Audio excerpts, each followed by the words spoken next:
Este é o programa Debate Brasil e eu sou o Paulo Passarinho. Hoje iremos conversar com Emanuel Cancela. Emanuel Cancela é secretário-geral do Sindicato dos Petroleiros do Rio de Janeiro e também secretário-geral da Federação Nacional dos Petroleiros. Emanuel Cancela, muito obrigado pela sua presença aqui no nosso programa Debate Brasil. Nós queremos conversar com você a respeito da crise por que passa a Petrobras, das medidas que vêm sendo tomadas pela sua direção e, principalmente, pela posição do movimento sindical petroleiro. No dia 24 de julho, houve uma greve de 24 horas dos trabalhadores da Petrobras, justamente contra a possibilidade de mudanças no marco regulatório da exploração do pré-sal.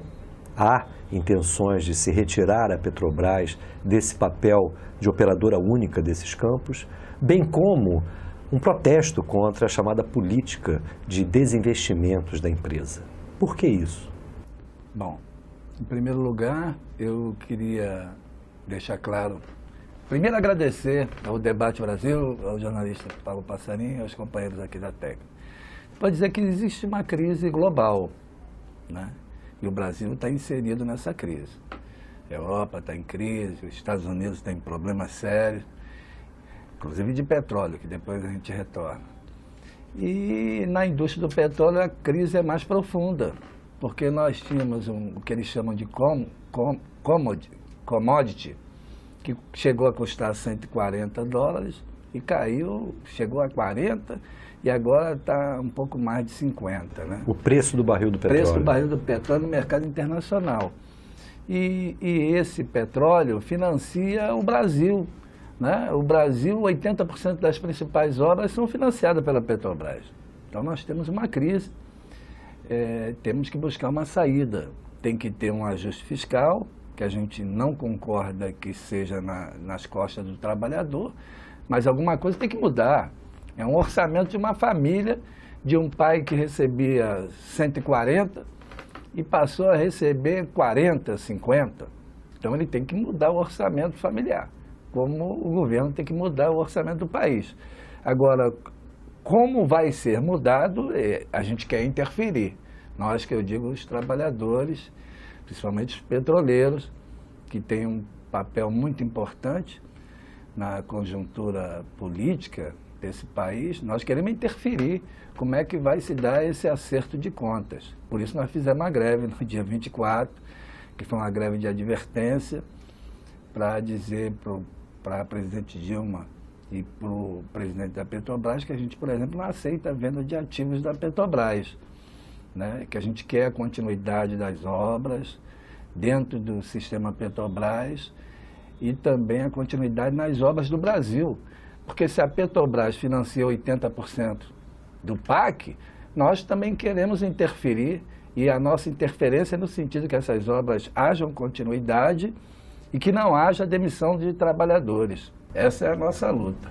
Eu aproveito, inclusive, para lembrar aos nossos telespectadores que, dentre as razões que levaram a esse importante movimento paredista dos trabalhadores da Petrobras no dia 24 de julho, encontra-se também a oposição do movimento sindical à forma como vem sendo executado o chamado ajuste fiscal, não é? Agora, a Petrobras, você lembrou bem, muitos atribuem a atual desaceleração econômica, ou mesmo quadro recessivo, ao ajuste econômico em curso, ao ajuste fiscal em curso.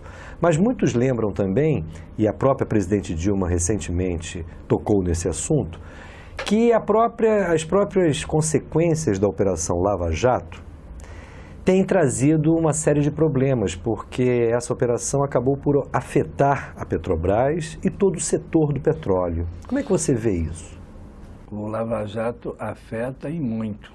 Nós estávamos até conversando aqui nos bastidores, não sou eu, os petroleiros como um todo são favoráveis a qualquer tipo de investigação na Petrobras e nós apoiamos o Lava Jato no sentido de prender corruptos e corruptores e confiscar os bens roubados, trazer de volta aos cofres públicos. Agora nós temos severas críticas também ao Lava Jato. Primeiro, eles eram contra os contratos de leniência. O que é isso? São contratos que existem no mundo inteiro, principalmente nos Estados Unidos, que permite que aquelas empresas envolvidas em corrupção, que seus gerentes responderam a processo ou preso, mas as empresas continuam a funcionar para que não haja demissão, para que não haja retrocesso na economia. Então, os Estados Unidos é mestre disso, de fazer isso. Os acordos lenienses. Os acordos de leniência. E o Lava Jato era totalmente contra, houve muita pressão da sociedade, e agora o chefe da operação, o juiz Sérgio Moro, veio a público dizer que ele é favorável aos contratos de leniência, numa penúltima operação do Lava Jato. Porém, os procuradores que formam a força-tarefa, assim chamada, são contra. Então, na verdade, essa é uma situação muito ruim, porque a gente quer que investiga, quer que prenda, mas não pode paralisar a Petrobras, porque paralisar a Petrobras, que responde por 80% das principais obras do país, é paralisar o país. Isso a gente não aceita. De fato, existiu já, de forma mais explícita, um conflito de entendimento entre a Procuradoria ou procuradores da República e principalmente a Advocacia Geral da União, que defendia claramente esses acordos lenienses. Mas me parece que o impacto maior, negativo da Operação Lava Jato, acabou sendo provocado pela própria direção da Petrobras, que suspendeu a possibilidade de novos contratos com essas construtoras, novos contratos. E isso acaba também tendo uma consequência muito negativa. Agora, aqui no Rio de Janeiro, particularmente nos preocupa a situação do Comperj. Qual é a posição dos sindicatos petroleiros do Rio de Janeiro, da Federação Nacional dos Petroleiros, sobre esse importante projeto da Petrobras e que claramente vem sendo aí refeito e com paralisação de obras importantíssimas, gerando desemprego e gerando principalmente muita aflição social? Pois não. Então, nós fizemos uma greve do dia 24, uma greve de advertência, e um dos pontos principais é contra a venda de ativos. Mas nós já superamos aquela fase do movimento sindical de ser somente contra isso, contra aquilo, fora isso, fora aquilo. Além de nós fazermos a greve no dia 24 de advertência e dizer que não queremos a venda de ativos da Petrobras, que depois a gente tem que explicar quais são esses ativos, né? Porque o cidadão, o telespectador não entende isso, né? Nós também montamos uma pauta, tanto a FNP como o Sindipetro RJ, e essa pauta nós estamos entregando hoje à presidente Dilma, que ela está em Maricá hoje. Nós vamos entregar uma carta cujo esboço foi discutido tanto na FNP como no Sindipetro, como na campanha do petróleo, inclusive com a participação do Fernando Siqueira, da IPET, do Paulo Metri. Nessa carta a gente pede, além de não querer a venda do ativo, a gente quer a construção das 2 refinarias, que são chamadas prêmios. As refinarias do Nordeste. Do Nordeste, né, do Ceará. Ceará, outra no Maranhão.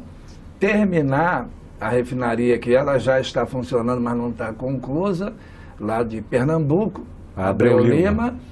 E o Comperj é a parte mais importante nessa história, porque o Comperj é a retomada do braço petroquímico na Petrobras.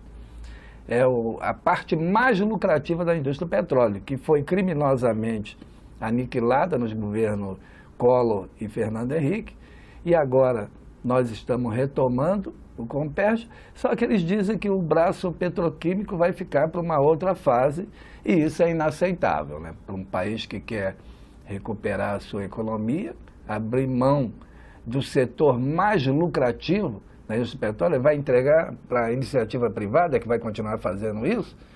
Então, nós estamos entregando essa carta hoje à presidente Dilma, dizendo que a gente não abre mão disso, não aceita a venda de ativos, quer a construção das 2 refinarias, quer o término do Comperj, que é o braço petroquímico. Queremos a continuidade de todas as obras dentro do sistema Petrobras e também a continuidade das obras do PAC, para que não haja demissão nesse país, né?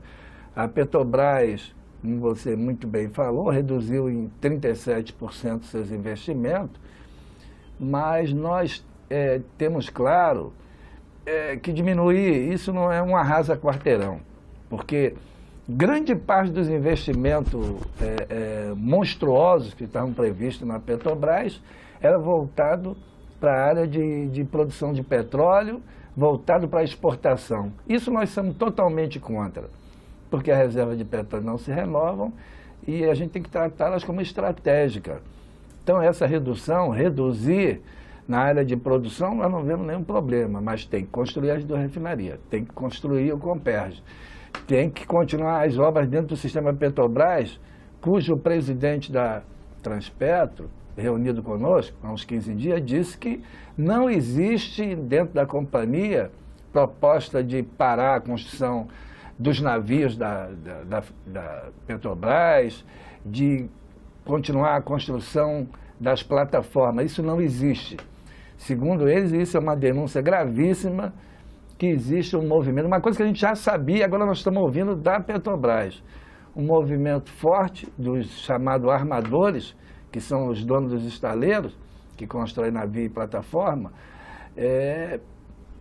pressionando os trabalhadores, não pagando salários, ameaçando de demissão, na busca de novos aditivos. O que são aditivos? A gente tem um contrato e uma fórmula de mudar o escopo do contrato é através de aditivos, só que também vem os novos valores. Então diz a direção da Transpetro que esse movimento que a gente tem assistido no Mauá e pelo Brasil afora, não vou dizer que todos, mas grande parte é dos armadores em busca de aditivos para auferirem maiores lucros. Agora, Cancela, a direção da Petrobras alega para justificar e explicar tanto o processo de redução de investimentos, como também de venda de ativos, o grau de endividamento da empresa.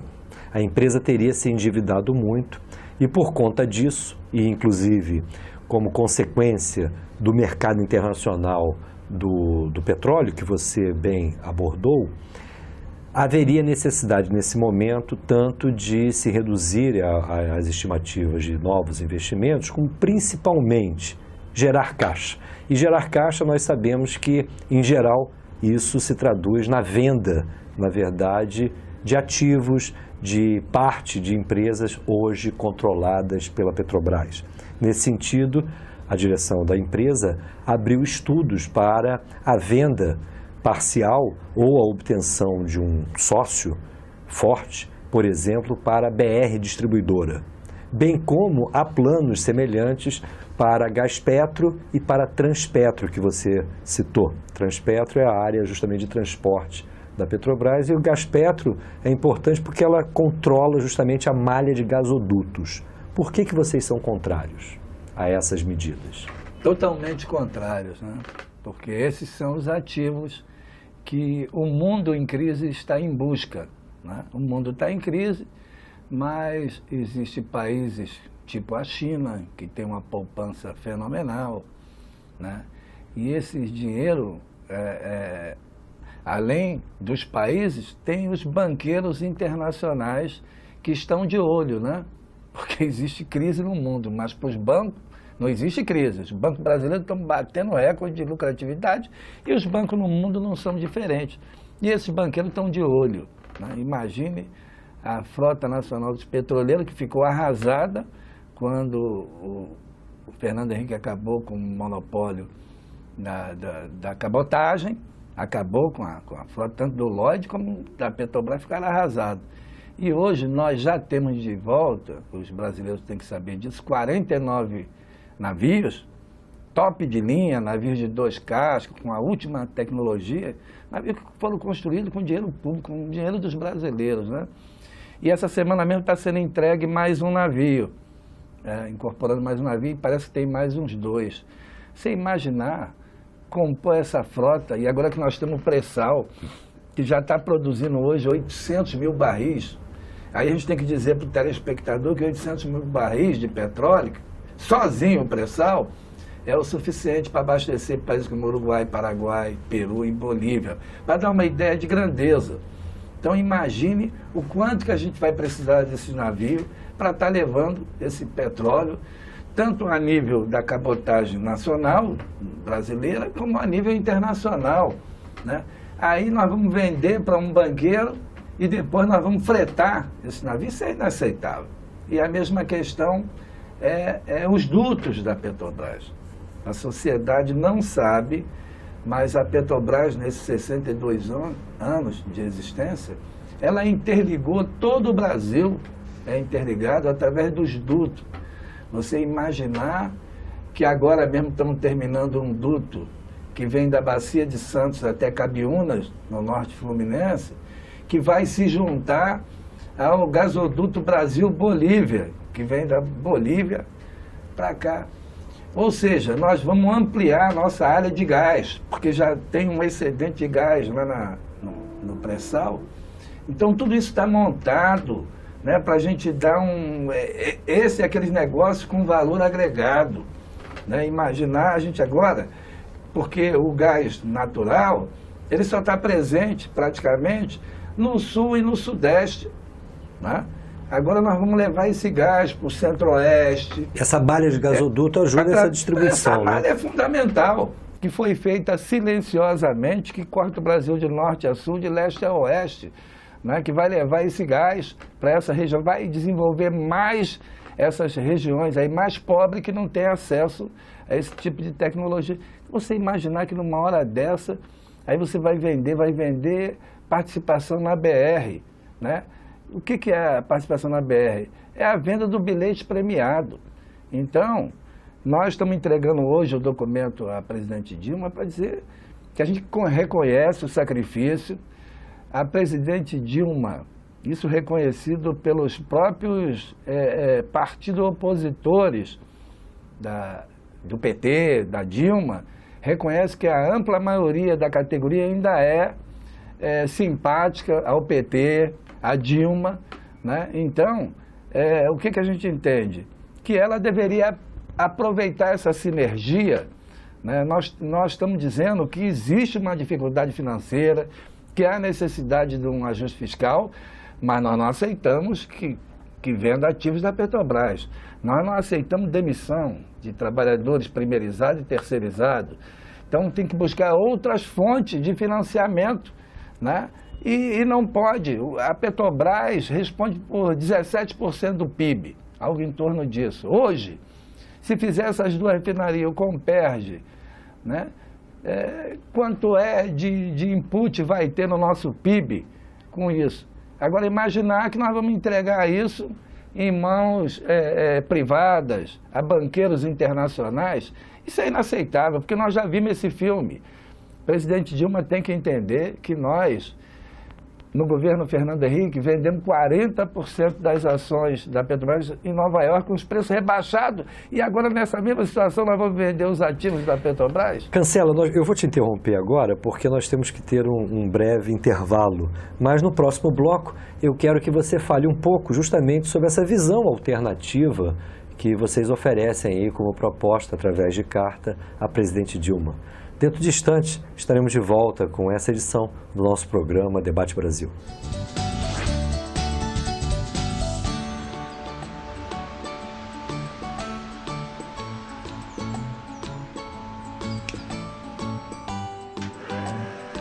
As reservas do pré-sal estão estimadas em 10 trilhões de dólares.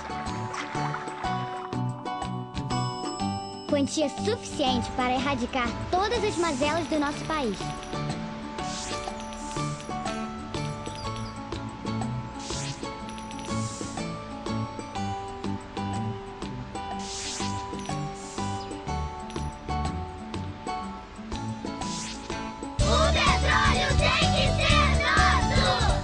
Estamos de volta com o nosso programa Debate Brasil e antes de dar continuidade à entrevista de hoje com o sindicalista Emanuel Cancela, quero lembrar que os programas Debate Brasil encontram-se disponíveis no YouTube.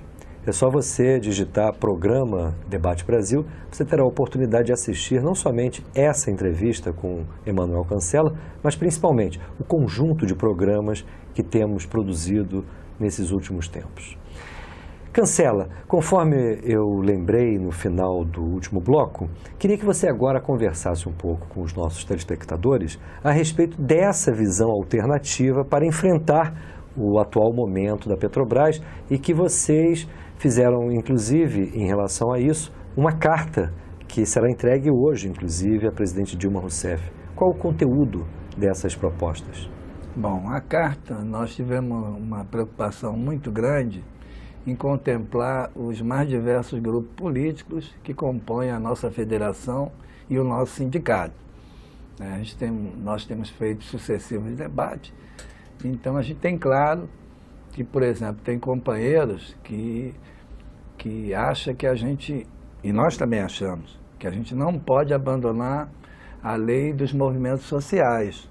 É um projeto de lei que estava parado lá no Congresso, no Senado, que agora parece que esse projeto foi reiterado, parece não foi, pelo senador Paulo Paim, do Rio Grande do Sul. É um projeto que diz respeito a Petrobras? A geopolítica do petróleo, né? Entre os pontos principais, a Petrobras 100% estatal e pública, a volta do monopólio estatal do petróleo, o fim dos leilões e vai por aí afora. É bastante longo e completo. Foi feito, os partidos de esquerda tudo participaram, foi entregue por cerca de 23 deputados, foi subscrito. E isto quando ainda da discussão a respeito da nova lei de partilha, não é isso? Antes da lei, né? Antes da lei. Antes da nova lei. Antes da nova lei, que a nova lei é de 2010. Se eu não me engano, esse projeto dos movimentos sociais, não sei se é 2006, por aí. Mas ele encontra-se adormecido no Senado, não é? Adormecido e foi arquivado. Parece ter um tempo de tramitação, se não acontecer, engaveta. E agora o senador Paulo Paim retomou o projeto, então nós tivemos cuidado de, nesse documento que a gente está entregando à Dilma, manter esse projeto dos movimentos sociais, né? Até porque senão nós seríamos cobrados pelas outras forças que compõem tanto a FNP como o Sindipet RJ. Então nós, está lá isso claro, mas nesse momento nós estamos priorizando, isso foi debate na FNP, tem sido debate na IPET, né? Que seria o quê? Qual é a prioridade agora? É construir as duas refinarias, terminar o Comperge, não a venda de ativos, né? Navios, dutos, como a gente falou, participação na BR, a gente não quer a venda de nenhum ativo. Então nós tivemos bastante preocupação de que nessa carta que está sendo entregue hoje a presidente Dilma tenha essas visões diferenciadas do movimento, né? E nós também vamos ter uma reunião com o ministro do Trabalho, se não me engano é Manuel Dias, né? Isso. Tem um companheiro nosso que participa da campanha do petróleo no Rio de Janeiro, que é o Maneschi. Jornalista Oswaldo Maneschi. Oswaldo Maneschi. Ele está assessorando lá o ministro do Trabalho e levou essas preocupações, porque o Maneschi participava conosco aqui. E o Maneschi abriu uma agenda junto ao ministro do Trabalho, que está muito preocupado com isso. Então, nós estamos marcando uma ida, eu não me lembro agora qual é o dia, não sei se é dia 5 de agosto, nós estaremos indo a Brasília, nessa reunião com o ministro, que nós vamos também entregar essa pauta ao ministro. Tem ideia de fazer uma grande audiência, que não é audiência pública. O Maneschi já está marcando para nós, lá em Brasília, e nós estaremos lá. E nessa reunião com o ministro, nós vamos reiterar o que nós estamos entregando para a Dilma, que é as nossas preocupações, pela qual a gente fez a greve de advertência. Aliás, era importante a gente dizer isso, que o petroleiro, que hoje tem cerca de 40% da sua mão de obra de novos funcionários, e muita gente critica muitos novos funcionários, né, pela participação sindical, mas nós, e aí a gente fala com orgulho, somos das poucas categorias, eu não conheço outra, que faz uma greve política. Né? Essa greve do dia 24 foi uma greve eminentemente política, que não tem cunho salarial. Eu vou querer que você fale da greve, até porque me parece, os meios de comunicação andaram se omitindo com relação a esse movimento importante. Mas antes disso, nessa carta vocês têm alguma posição frente ao que me parece mais preocupa o governo e a direção da Petrobras, que é o endividamento da empresa.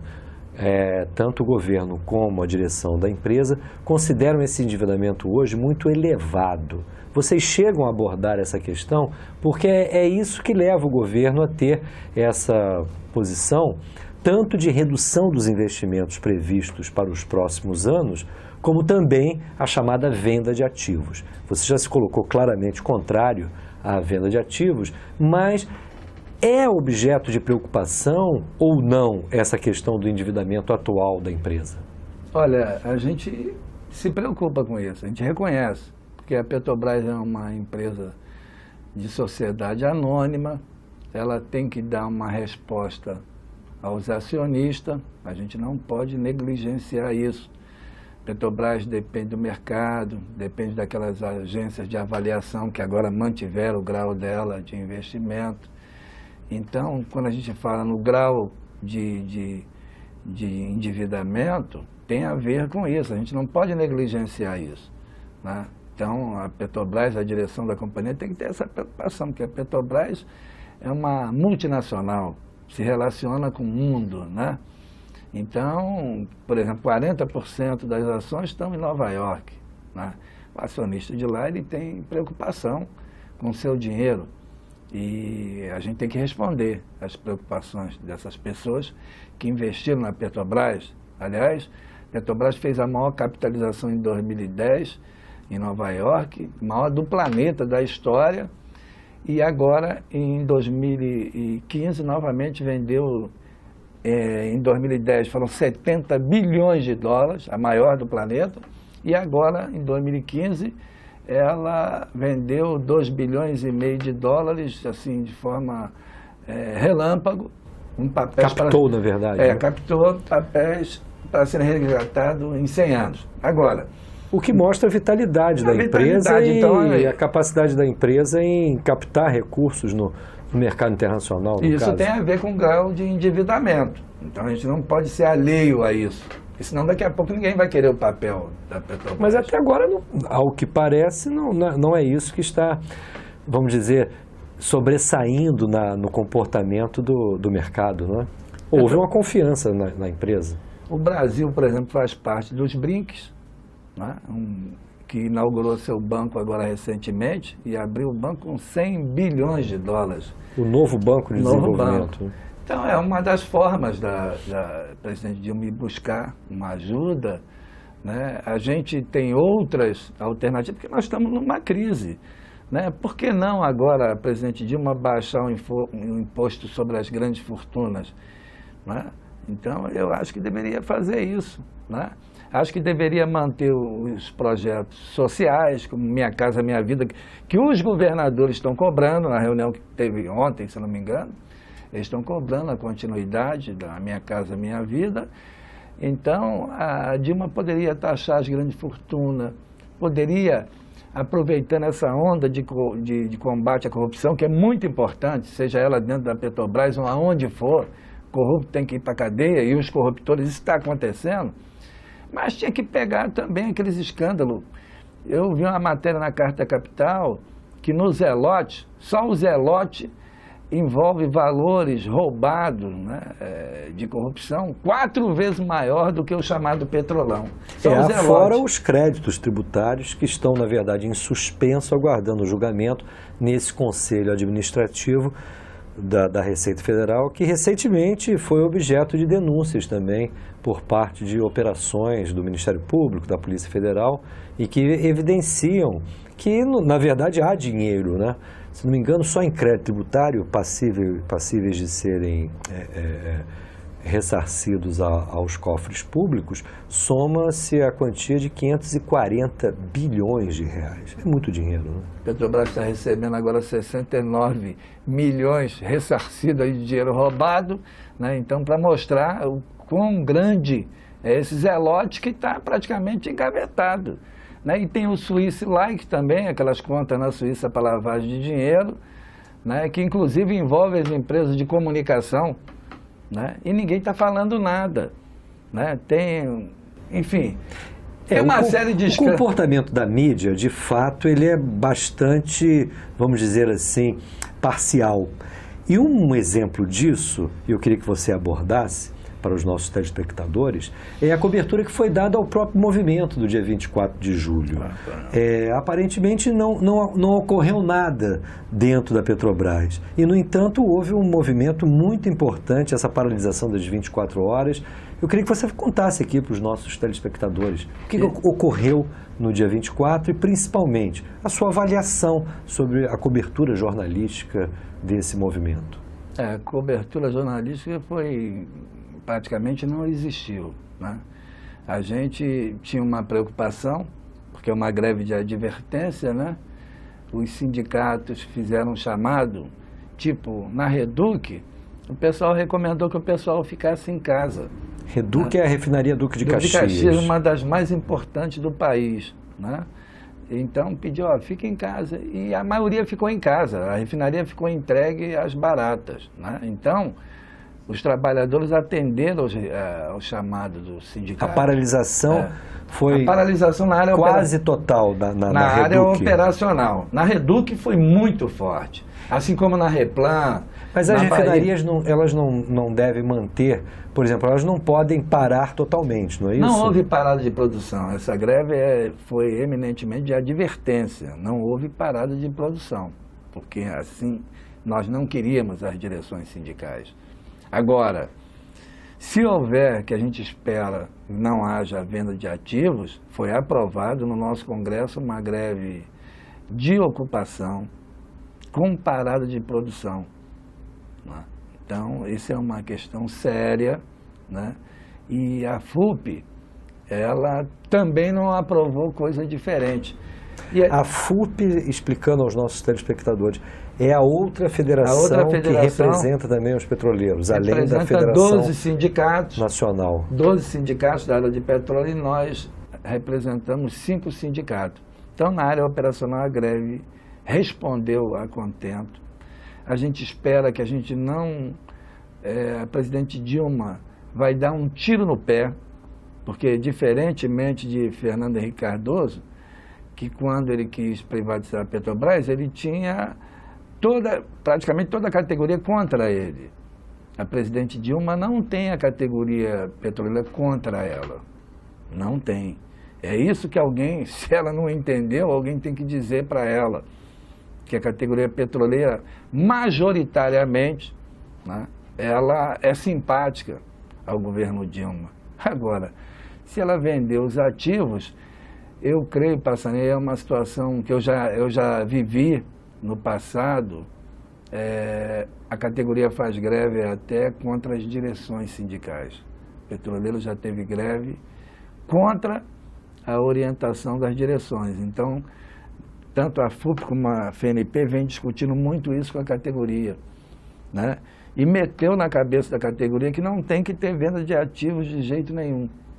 E a presidente Dilma, ela tem que ficar atento a isso, né? No momento desse de crise, nenhum governo vai querer um setor estratégico como o petroleiro, que já deu mostra na história da sua capacidade de luta, contra um governo, né? Então, acho que é um tiro no pé. Então, essa greve do dia 24 foi uma resposta a contento. A greve de petroleiros... Você já falou aqui do movimento, especialmente aqui no Rio de Janeiro. E nos outros estados? Como foi a paralisação? Aqui no Rio, não, além peraí, a Reduc não é na nossa base, não é no meu sindicato, é outro sindicato petroleiro. Mas é Rio de Janeiro. É Rio de Janeiro. Na nossa base, a Termoelétrica Barbosa Lima Sobrinho e a Baixada Fluminense, votaram em assembleia, fizeram greve de 24 horas. A Barbosa Lima Sobrinho também fica aqui no Rio. Fica, né? no Rio de Janeiro, em Seropédica, que é a nossa base. E a outra nossa base, que é o terminal aquaviário da Baía de Guanabara, que abastece o estado de gás aqui no Rio de Janeiro, também. Não entrou ninguém, tanto na Barbosa Lima como no TABG, no terminal aquaviário. Não é que não entrou ninguém, alguém entrou, mas a greve foi muito forte, tanto de primeirizados como terceirizados. Então, aqui no Rio de Janeiro... Primeirizados é a turma de carreira. É, o concursado. E o terceirizado são os contratados, né, que têm seus direitos precarizados, aquela história que a gente já conhece. Mas hoje é um contingente maior do que os concursados. Muito maior. Para 85 mil de efetivos, tinha 400 mil, dito pela empresa, não sei quantos tem hoje, né? E a gente tem um relacionamento, no geral, muito bom com esses trabalhadores, entendeu? Porque no dia a dia, tanto o Sindicato da FUP como a FNP, nós gastamos mais HH com esses trabalhadores. Então, a gente tem um relacionamento muito fraterno e se o petroleiro chamar eles para greve, a maioria vai, né? Então, nós estamos vivendo esse momento histórico que eu já vivi tanto em 83 com a greve no final, não, ainda na ditadura, né? A greve, ainda na 83, Mataripe e Paulínia paralisaram, só para entender como é que são as coisas. Todos os 17 sindicatos tinham aprovado a greve, contra um pacote do Delfim Neto que tirava um monte de direito aí, de funcionários públicos e das estatais. Então, só 2 sindicatos entraram na greve inicialmente, mas essa é a característica da greve de petroleiros. Entra 2 unidades, aí tem uma repressão forte lá nessas unidades, aí para outra unidade. Então eu tenho dito, e eu não quero viver mais esse momento, mas se for preciso a gente vai viver, uma coisa fácil na categoria petroleira é fazer a greve. A coisa mais difícil é suspender a greve. Qual é o limite? Agora, nessa paralisação, nas outras unidades da federação, porque me chamou muito a atenção a ausência de uma cobertura mais significativa por parte da mídia dominante com relação ao movimento. Aqui no Rio de Janeiro, você já nos falou, houve um sucesso em algumas unidades. E pelo Brasil afora? Pelo Brasil afora não foi diferente. Em São Paulo, as refinarias pararam, tanto a do Vale do Paraíba como a de Paulínia, Cubatão, né? Os terminais tiveram uma participação muito forte, os terminais, todos os terminais da Transpetro, né? As plataformas todas responderam ao chamado dos sindicatos, né? E ficaram, a partir desse momento da greve. E a greve nessas áreas começou às 0 hora, não começou pela manhã como nós fizemos aqui no Rio de Janeiro. 0 hora eles já cortaram a rendição, já não entrava ninguém e estava sob controle dos trabalhadores do movimento, que a gente diz, à disposição do comando de greve do que eles orientam. Então, será que nós vamos ter que viver novamente esse momento para garantir a Petrobras, né, para os brasileiros? Bem, o alerta foi dado.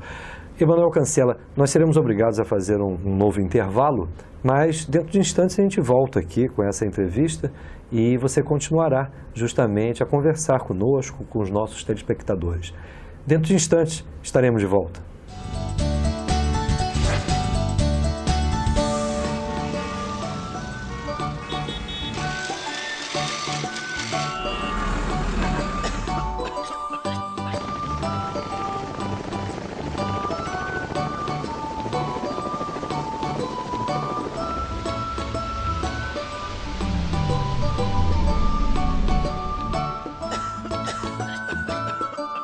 Talvez fosse bom pensar no amanhã utilizando melhor o nosso petróleo de hoje, antes que tudo isso acabe.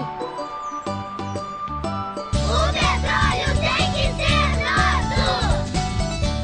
Voltamos com o nosso programa Debate Brasil, hoje conversando com o sindicalista Emanuel Cancela. Antes de dar sequência ao nosso papo com o Cancela, quero lembrar a todos vocês que os nossos programas Debate Brasil encontram-se disponíveis no YouTube. Lá você poderá acompanhar não somente esta presente edição, como todos os demais programas que temos gravado. Emanuel Cancela, no bloco anterior, falamos sobre esse importante movimento do dia 24 de julho, onde a categoria petroleira parou as suas atividades pelo Brasil afora.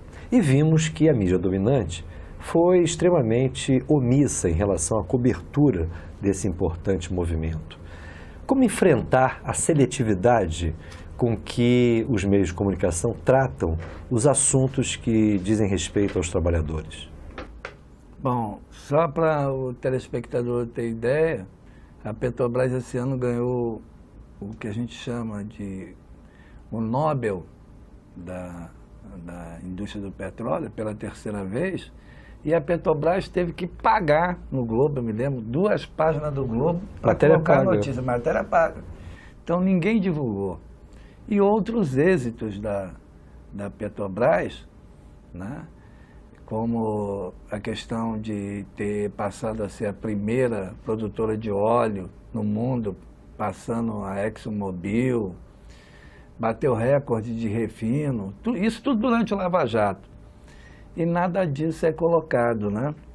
E as situações, a Petrobras só é notícia negativa. É verdade. Negativa. E é uma injustiça isso, frente inclusive a essa conquista que é o pré-sal, né? Pois é, que eles dizem que está no fundo do mar, que o Serra diz que isso é um sonho, né? Já produz 800 mil barris. Hoje, é mais de 1/3 da produção anual, diária do país, não é? Que está em torno de 2 milhões e 100. Então, 800 mil são do pré-sal. Mais de um terço. Só o pré-sal entra com 1/3 por enquanto, porque vai aumentar muito. Aliás, todo esse ataque à Petrobras é por conta da descoberta do pré-sal, né? Nesse sentido, eu lhe pergunto, além da seletividade nas escolhas de matérias veiculadas pela mídia dominante, parece que há uma seletividade nos processos que buscam investigar a chamada corrupção no país. Afinal de contas, nós sabemos que o mundo empresarial, infelizmente, funciona com base, muitas vezes, nesses mecanismos ilícitos da corrupção, da compra. Como é que você vê também essa questão? Por que é a Petrobras, vamos dizer, através da Operação Lava Jato, a grande investigada nesse momento? A Petrobras, segundo a Maria Augusta Tibiriçá, ela tem um livro, O Petróleo é Nosso, de 83, que ela tem lá um capítulo que diz que a luta do petróleo não termina nunca, né? Então, a Petrobras, ela já enfrentou isso, enfrentou em 94, 95, né? A mesma Globo, que hoje diariamente noticia coisas negativas contra a Petrobras, na década de 90 comparava a Petrobras a um paquiderme e chamava os petroleiros de Marajá, para permitir a privatização da empresa, e não conseguiu. Nós fizemos uma greve de 32 dias, tivemos um amplo apoio, que se não fosse o apoio dos trabalhadores, dos movimentos sociais, dos estudantes, a greve não seria vitoriosa. Então, a Petrobras, ela é alvo de cobiça permanente, né? E toda essa campanha que existe hoje, grande parte dela visa enfraquecer a Petrobras para permitir a venda de ativo, para aprovar a emenda 131 do José Serra, que está lá no Senado. Essa que retira o papel da Petrobras de operadora única dos campos do pré-sal, não é isso? Retira as partes fundamentais, né, que é a questão que você falou, da operadora única, o mínimo de 30% em cada campo do pré-sal, que muita gente diz, mas só 30%? Não, no mínimo 30%. Né? E outra questão que a sociedade conhece pouco, que é o conteúdo local. Né? O que é isso? Que é a garantia de que os empresários brasileiros vão entrar, no mínimo, vão entrar com uma parte preponderante no fornecimento de material para a indústria do petróleo. Então, isso garante, é o que a gente chama na economia de círculo virtuoso, né? Que os estados vão arrecadar, empregos de qualidade para os trabalhadores, distribuição de renda, né? Isso é o conteúdo local. Então, eles também já fizeram isso em 94, no governo de Fernando Henrique, quando as encomendas todas da indústria do petróleo eram feitas lá fora. Você nos lembrou a Maria Augusta Tibiriçá e esse alerta que ela fazia a respeito da luta permanente pelo petróleo brasileiro. E a Petrobras foi fruto de uma luta muito importante do povo brasileiro, especialmente na década de 50.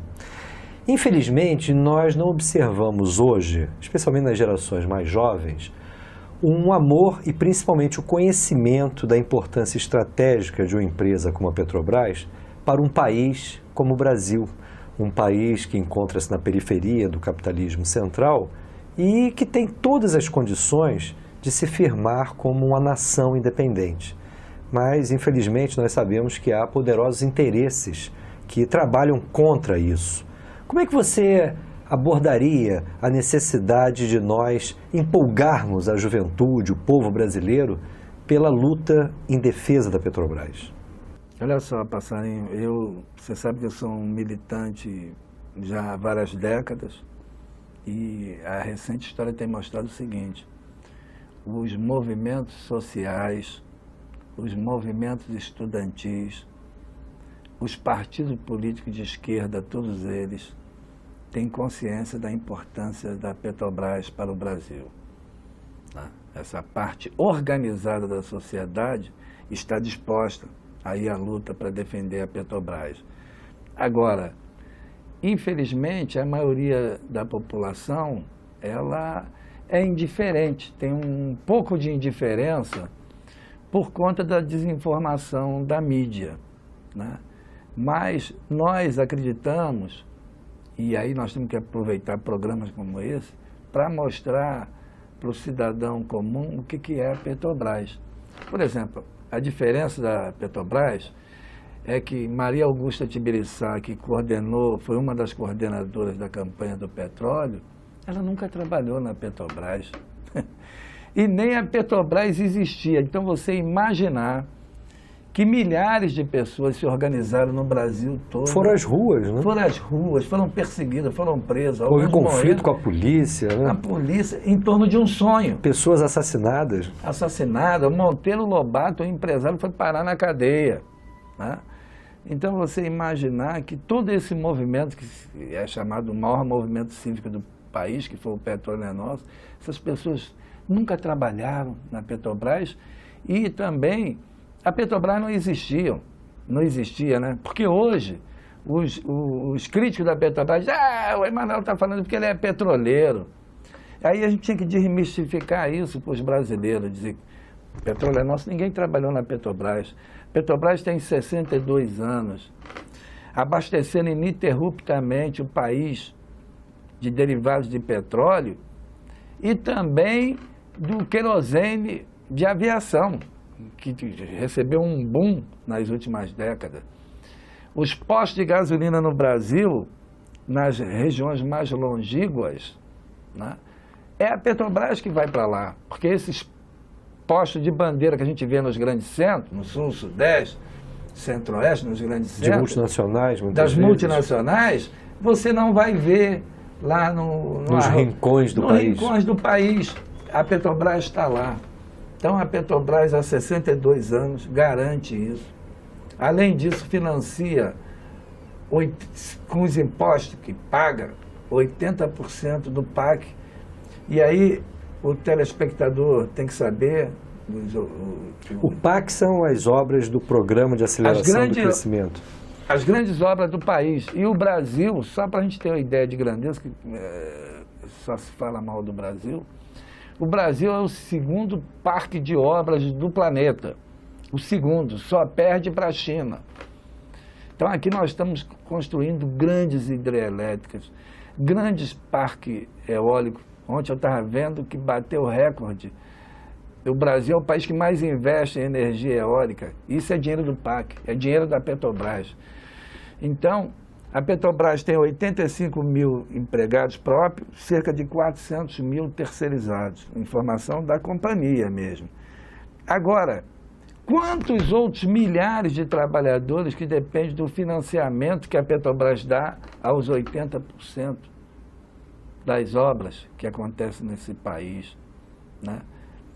A Petrobras, o que mais que a gente podia falar dela, né? A Petrobras... é uma empresa que vem sendo premiada no mundo. No mundo, uma né? coisa estranha que eu pergunto aqui ao telespectador, que nos ajude a responder isso. A Petrobras é reconhecida no mundo todo. Ganhou pela terceira vez o Oscar, ou o Nobel da indústria do petróleo, né? Fez a maior capitalização do planeta em 2010. Agora, em 2015, novamente na crise, vendeu 2,5 bilhões de dólares em papéis a ser resgatado em 100 anos. Por que esse ódio da Petrobras? Por que tem tanta raiva, né? Então, a conclusão que a gente chega, Passarinho, é que existe uma grande orquestração para a gente entregar a Petrobras, principalmente aos Estados Unidos, né? E por que eu falei? Porque eu acho que eu sou anti-americano? Não. Porque em 2009 o Wikileaks denunciou que o então candidato José Serra tinha prometido a Chevron que, se ele fosse eleito, ele ia mudar a lei de partilha para a concessão, que a gente sabe que é muito mais benevolente. As multinacionais defendem a lei de concessões e atacam a lei de partilha. Ataca a lei de partilha. Então, o Serra foi denunciado pelo Wikileaks, inclusive essa notícia foi publicada na Folha de São Paulo. Se alguém buscar no Google, vai achar a notícia lá. E o Serra perdeu a eleição, não pôde fazer o prometido à Chevron. Aí agora, novamente, durante o Lava Jato, nesses ataques todos que a Petrobras está recebendo, porque nós entendemos o seguinte: vamos botar os corruptos e corruptores na cadeia, vamos confiscar o dinheiro, mas a Petrobras tem que continuar, como acontece no mundo, com a tal de leniência, e os Estados Unidos é mestre nisso, onde o chefe da operação Lava Jato se formou, Sérgio Moro.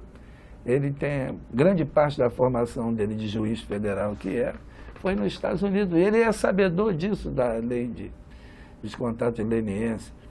Então, a Petrobras está sofrendo um ataque fenomenal, porque a indústria do petróleo é diferente de qualquer outra indústria. Não existe nada igual, Passarinho. Uma sonda que você aluga hoje no mercado internacional por $1 milhão, o aluguel, na outra semana é $2 milhões. Aí eu te pergunto, qual o gerente que tem coragem na Petrobras hoje de celebrar um contrato desse jeito? Que antes era uma semana é $1 milhão, na outra é 2. Né? Então a Petrobras está praticamente parada com os seus gerentes e diretores com medo. Agora, Cancela, nesse aspecto, isso que vem sendo revelado aí pela Operação Lava Jato, não tem uma dose muito forte de responsabilidade dos governos, tanto de Lula como de Dilma? Admitamos que esses esquemas de corrupção em grandes empresas podem existir, mas não houve claramente uma responsabilidade desses últimos governos? Olha só, a corrupção ela é irmã gêmea do capitalismo. Aí você me pergunta se houve, e eu te respondo o seguinte: o governo do PT, os 4 governos, eles reestruturaram a malha investigativa do país. A Polícia Federal estava sucateada. Não tinha concurso público. Tá? Os carros da Polícia Federal, isso dito na imprensa, pode procurar no Google, estavam parados porque não tinha dinheiro para gasolina. E os telefones estavam mudos por falta de pagamento.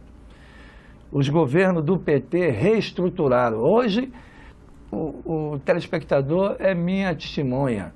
A gente vê policiais federais jovens, garotos, com carros novos, com armamento pesado de ponta.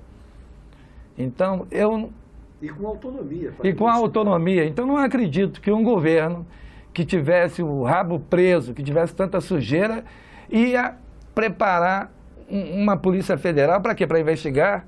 E aí eu respondo, o que fez Fernando Henrique? Aí que a gente começa a desconfiar que o sucateamento dos órgãos investigatórios, não era só da Polícia Federal, do Ministério Público, era uma coisa criminosa, para que não houvesse investigação. Aliado ao sucateamento dos órgãos investigatórios, ele colocou um procurador-geral da República, que era conhecido como o engavetador-geral da República. A Dilma, eu nunca vi a Dilma vir a público, nem o Lula pedir para que não investiguem. Eu não vi. Agora, a investigação é como a lei. É dura lex, sed lex. A lei é dura, mas é lei. E tem que valer para todos. A nossa crítica ao Lava Jato é que é uma investigação seletiva. Agora mesmo, todo mundo assistiu que o argumento do procurador para não investigar, para não pegar o Aécio, que tinha uma diretoria em Furnas, que recebia propina através da irmã dele, o procurador disse, não, o Lava Jato só investiga a Petrobras. O Lava Jato foi investigar a eletronuclear. Não investigou Furnas, mas foi investigar a eletronuclear para pegar o Almirante. E deixou o Aécio de fora, citado no Lava Jato, tanto ele como ele, ex-governador de Minas Gerais, e o outro ex-governador Antônio Anastasia, foram citados no Lava Jato e estão livre, leve e solto, e foram pegar o Almirante. A gente quer que, se o Almirante estiver errado, seja pego, mas é um absurdo deixar o pessoal do PSDB, né, blindado, como tem feito o Lava Jato. Aí é inaceitável. No processo do chamado mensalão, também houve algo semelhante. A mesma coisa. E o Sérgio Moro fez parte. O mensalão do PSDB de não Minas, foi julgado. Até hoje não foi julgado. Né? E o Sérgio Moro estava lá, não por acaso. Então é muito suspeito. Né? Então a gente vê com boas horas de investigação. No Brasil, nunca corruptos e corruptores tinham ido para a cadeia. Né? Então isso é muito importante. Agora, não pode ter seletividade. Tem que valer para todos. Pelo menos é nem isso que na justiça e nem na cobertura dos meios de comunicação. Né? Perfeitamente, porque aí o que a gente não vê no Suíce Like, no Zelote, no Transalão, a gente vê no Mensalão. Aconteceu agora, já está na TV Globo lá imediatamente.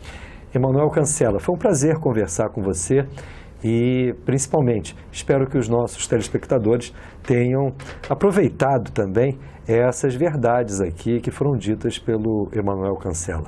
Eu agradeço também a vocês pela audiência que nos dão.